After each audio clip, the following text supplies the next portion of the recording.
செந்தில் பாலாஜியை அமைச்சராக நியமிக்க எந்தவித தடையும் இல்லை என்று திமுக அமைப்பு செயலாளர் RS பாரதி தெரிவித்துள்ளார்.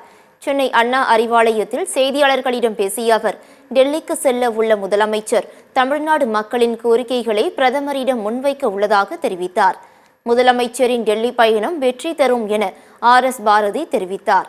செந்தில் பாலாஜியை அமைச்சராக நியமிக்க எந்தவித தடையும் இல்லை என்று கூறிய RS பாரதி, அமைச்சரவையில் செந்தில் பாலாஜி இடம் பெறுவாரா என்பது குறித்து முதலமைச்சரிடம்தான் கேட்க வேண்டும் என தெரிவித்தார். டெல்லிக்கு போறாரு. முதல் முறையாக முதலமைச்சரான பிறகு டெல்லிக்கு செல்கிறார். பல கோரிக்கைகளை தமிழ்நாட்டு மக்களுக்காக பல கோரிக்கைகளோடு டெல்லி செல்லுகின்ற முதலமைச்சருக்கு இன்றைக்கு காலையிலே செந்தில் பாலாஜி விடுவிக்கப்பட்டிருக்கிற செய்தி கிடைத்திருக்கிறது. சென்டிமெண்ட்ல டெல்லியினுடைய பயணமும் மிகப்பெரிய வெற்றி தான் பெறும் என்ற நம்பிக்கையும் மகிழ்ச்சியும் இருக்கிறது. எந்த விதமான தடையும் கிடையாது.